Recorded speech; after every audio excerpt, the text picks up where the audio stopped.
Hey there, Philadelphia Collins. It's been a long time. How you doing, buddy? Yeah, I'm glad we could get you on FaceTime tonight. Get talking about this skateboard deal. I'm super excited about your shop. It's gonna be sick. Everyday skateboard or everyday skate. That's a great name for a brand. I like it a lot. Also, I guess before we get started, how are the boys doing?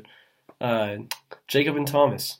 They're getting old now. They're gonna be working at the shop. That's super sick. It is a bummer about BC though. I'm bummed that they went out of business, but it's in good hands now. But yeah, anyway, just wanted to get you sort of informed about everything so that you can make the right decision. Because if you don't have like the right products and you don't know how to sell the right products the right way, you're not gonna be able to do it. And the fun thing about this is that everything we're gonna go over, it's all unique to each skater. Like you could have like 10 different people that all have, the same passion for skateboarding, same love for skateboarding, but they all have like completely different preferences. And so there's other people that are probably going to come sell you something else, but me, since I'm a representative for girl skateboards, I'm just going to be selling you the actual deck. Just this part. The wood thing. Not these, not this, just the wood thing. And so basically we're going to go over some of the components that make the skateboard deck. And so what we have for that are five different components, or four different components, excuse me, which is design, size, concave, and material. And all of those are pretty personalized to each skateboarder. So as far as design goes, when we're looking at design, we're talking about the actual graphic that's on the skateboard. And so with Girl, it's usually our logo. We rock a pretty branded aesthetic, but it's a well-known brand. So people are going to recognize it and people are going to be fans of it pretty much everywhere. So the design is pretty cosmetic. It allows users to express their personal style. Next, we have size, which is the actual width of the skateboard.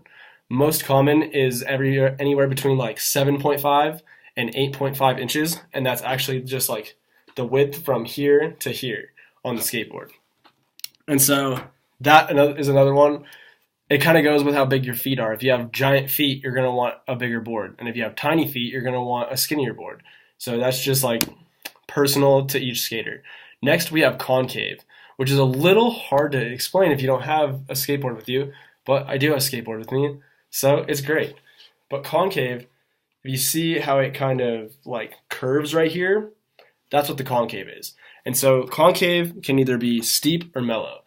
And if you have a steep concave provides more leverage and control for like flips and stuff, but mellow concave provides a smoother ride. So if you're just like skateboarding casually, you might want to like more mellow concave. And if you're doing, park riding, like street skateboarding, you might want a bit of a steeper concave. Again, it's completely up to the user.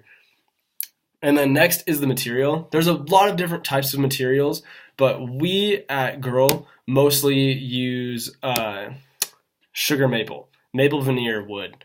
And so basically how it works is that you can sort of see it, it's a bit worn down, but there is a bunch of different layers of wood inside of this. And so each one of them, sometimes you have like plywood in there, but most of the time, maple veneer, or sugar maple it's also called, is pretty much industry standard. If you don't have that, like that's just like the basic. It's soft, or it's hard enough to make a good board, but it's a little bit higher price, but everything is pretty much standardized with these bigger skateboard brands. So you should be able to get by fine. But those are the things that we need to take into account when we're getting this. So maybe we could set up a time where I can come into the shop and actually meet with you in person, let's say in like 2 weeks or so, and I'll bring some samples with me. We can check those out and figure out exactly what you need so we can get you set up right for when your shop opens. All right? Yeah, it sounds good. It was nice talking to you too. See ya.